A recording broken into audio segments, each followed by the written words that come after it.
Viral po ngayon si Claire Castro. At yan po ay dahil sa pambabastos ng ilan mga Philippine Canadians dyan po sa biyahe ni President Bongbong Marcos sa Canada. Nagpakita na naman po ng kabastusan ang mga DDS. Sa bagay, ano pa bang aasahan natin sa mga DDS? Yan po yung kanilang namana sa kanilang Tatay Digong. Kung ano yung nakita nila sa 6 na taon ni Rodrigo Duterte bilang presidente, talaga pong nag-grab off sa lahat po ng DDS. Ang pagiging bastos, palamura, palabanta, panghaharas, panggugulo, lahat na nasa mga DDS. Kung tutuusin niya nakakahiyang matawag kang DDS ngayon dahil po sa kanilang ugaling bayolente. Pero ito po mga nambastos kay Atty. Claire Castro, may paglalagyan po yan. Dahil hindi lang po kay President Bongbong Marcos tumama yung kanilang pambabastos. Kahit na po doon sa Prime Minister ng Canada ay pinahiya nila. Dahil sabi po dito, Canadian Prime Minister Mark Carney announced that anyone who harassed an official guest of Canada will face deportation if found to lack valid immigration documents while others may face criminal charges. Kasi kahit na po may freedom of speech dyan sa Canada at hindi kailangan ng permit para mag-rally, may hangganan po. Lalo na kung ikaw naman ay talagang hindi tubong Canada. Kung ikaw ay dayo lang, sampid ka lang sa Canada. Tapos kung umasta ka, akala mo pag-aari nyo ang buong Canada. But again, yung kawalangyaan po ng ilan sa ating mga kababayan sa Canada ay bunga ng kanilang pag-iidolo kay Rodrigo Duterte. 6 na taon ba naman nating napanood at napakinggan si Rodrigo Duterte sa kanyang pagmumura, sa kanyang pagbabanta, sa kanyang mga rape jokes, sa kanyang pambabastos sa relihiyon, at kung ano-ano pang mga hindi dapat naririnig ng kabataan. Yan po tumatak sa ating mga Pilipino.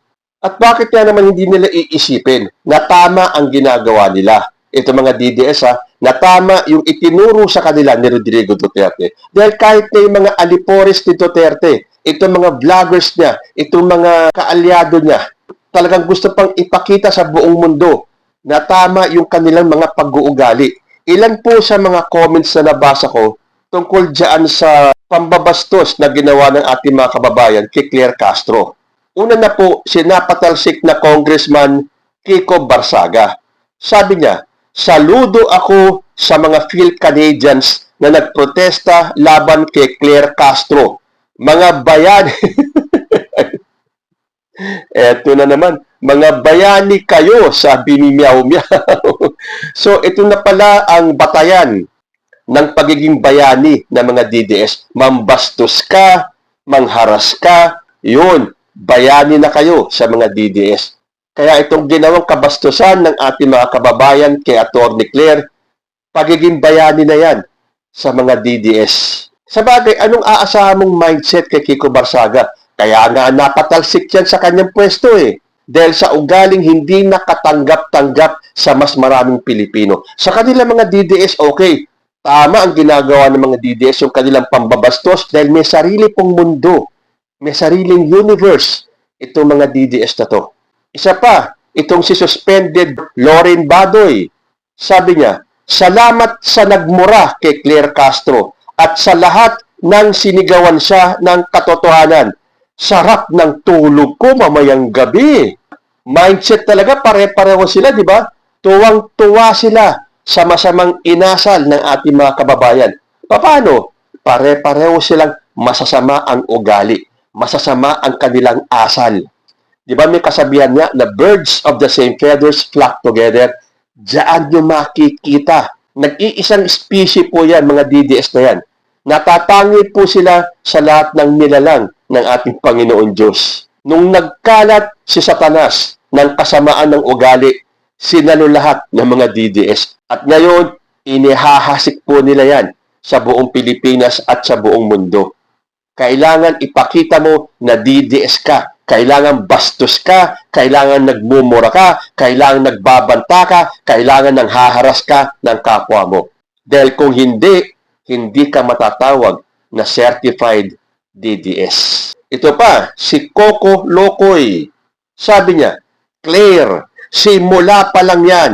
Sa future travels mo, isipin mo muna kung may mga OFW ba sa bansang pupuntahan mo, or else mauulit at mauulit yan. Baka mas malala pa.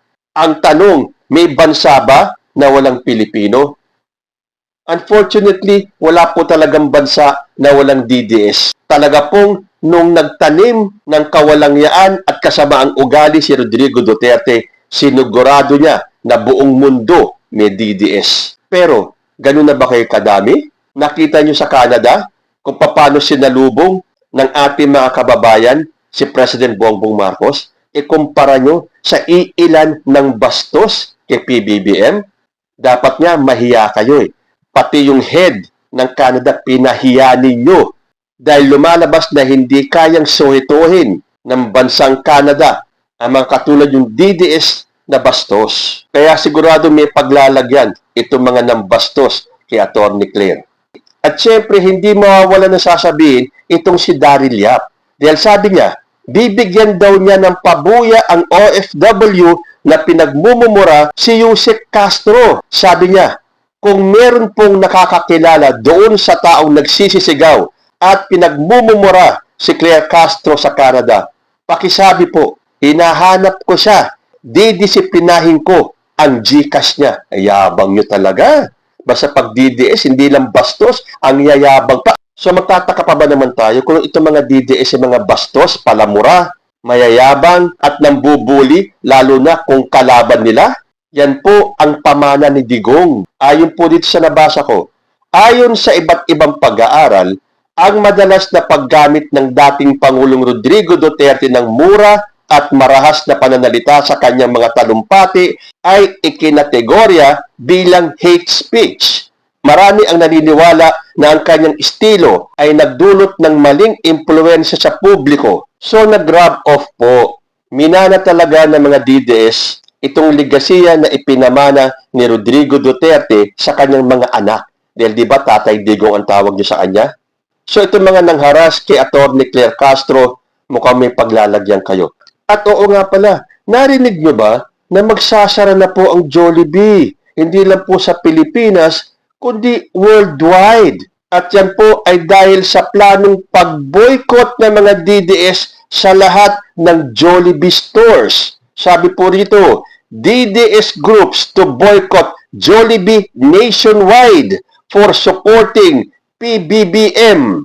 Sabi nga ng isang DDS vlogger huwag na tayo kumain ng Jollibee. Sinuportahan nila ang bagag. Lahat ng nagmamahal kay Tatay Digong, huwag kumain ng Jollibee kailanman. Ang galing talaga ng mga DDS. Yan po ay dahil sa balitang President Ferdinand Bongbong Marcos Jr. has landed to Canada and recently visited Jollibee in Canada for partnerships, projects in between the relation of Canada and Philippines. The DDS or diehard Duterte supporters calls to boycott Jollibee for supporting the administration of PBBM. Alam nyo, pustahan tayo. Mas lalong lalakas po ang Jollibee dito sa gagawing pag-boycott ng mga DDS. Ang lakas ng loob nila. Akala mo naman ang dami-dami nila na kaya nilang ipasara ang Jollibee dahil sa hindi na sila kakain dito. May mensahe nga si Lorraine Baduy sa Jollibee. Sabi niya, I can't eat Jollibee now without seeing Bangag's face. Wrong move, Jollibee. Very, very wrong. Talaga nga. Ang lakas naman talaga ng bilib nyo sa sarili ninyo, Lorraine Baduy. Wrong move, ha?